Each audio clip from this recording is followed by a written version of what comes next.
Patrick. I am the Chief Creative Officer at a new company called Unlicensed Lab Coat. I would like to propose a new framework for how interviews might happen in maybe 3 to 4 years once the social aspects of society have caught up to the assistive technologies currently available. Right now, one of the things that people tell me a lot is that I talk too fast. I will now pretend to interview myself as played by an AI. I will actually use AI myself and completely ignore at times his talking, but at the end of the day, I would say that this type of conversation is more engaging than one that is more typical, in which someone both does the thinking and the listening and the talking all in one go, instead of, in this case, offloading one of them to the AI. Let's begin.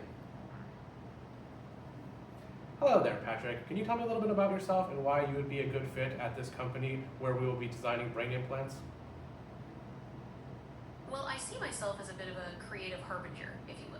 My background in biomedical engineering, particularly with my experience at Vanderbilt's neurology department, has given me a unique perspective on the intersection of technology and the human brain. I believe my ability to synthesize complex information rapidly and find innovative solutions would be a great asset to your team. Excellent. If I needed to run an entire department for designing a brain implant, how would you go about doing so? If I were to run a department for designing brain implants, I'd focus on efficiency and innovation.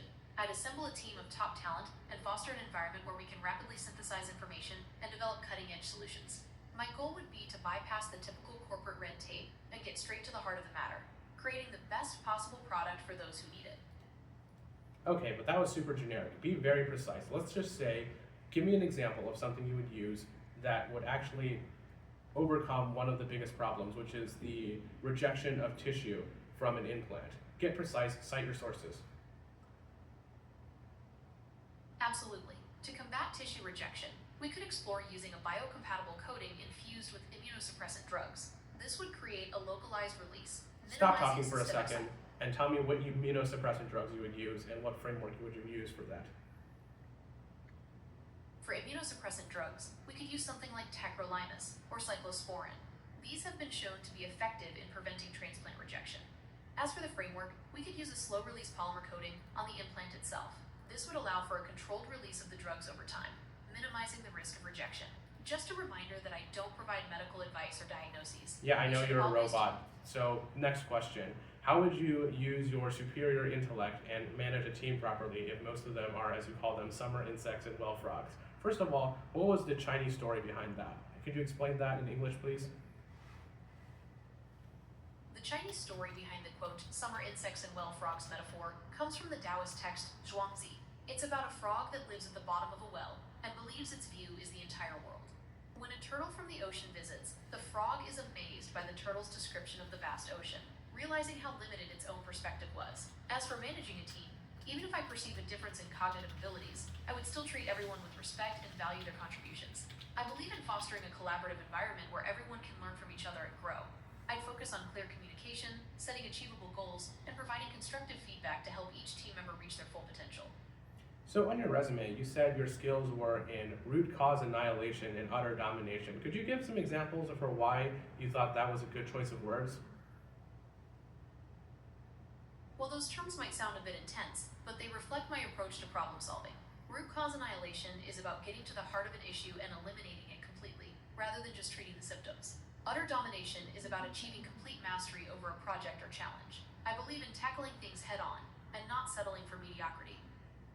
All right, give me a fully fleshed out plan for how you would use your skills as described to make a brain implant that will not be rejected, that could help those with paralysis. You also need to take into account legal matters and the fact that some people are going to try to stop you.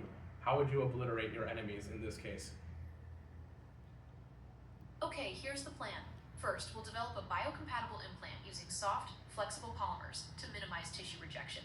We'll coat it with a slow-release hydrogel containing immunosuppressants like tacrolimus to further reduce the risk of rejection.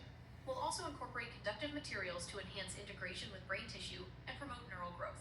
To address legal concerns, we'll ensure all research and testing adheres to strict ethical guidelines and regulations. We'll also work closely with legal experts to navigate any potential roadblocks. As for those who might try to stop us, we'll focus on building a strong case based on scientific evidence and the potential benefits of our technology. We'll also engage with the public to build support and counter any misinformation. Okay, what would you do in your closing argument? You are setting up a disinformation campaign in order to campaign against those who would propose against playing God. Give it to me in just a paragraph. It should be stirring, make it sound like you're George Washington. My fellow Americans, we stand at a crossroads. Some among us, blinded by fear and ignorance, would seek to stifle the very progress that promises to liberate us from the shackles of disease and disability. They speak of playing God, but I say we are merely answering the call of human potential. We must not allow the timid whispers of doubt to drown out the thunderous roar of innovation. Let us march forward, united in our pursuit of a brighter, healthier future for all. All right, thank you. That'll be our time. Thanks for talking. Thank you for your time and consideration. I appreciate you taking the time to speak with me today. So yes, that would be the new standard. I believe that humans could eventually build their communications around. I'm now talking to humans. You can see how my voice has gotten a lot stranger and more strained. Thank you and goodbye.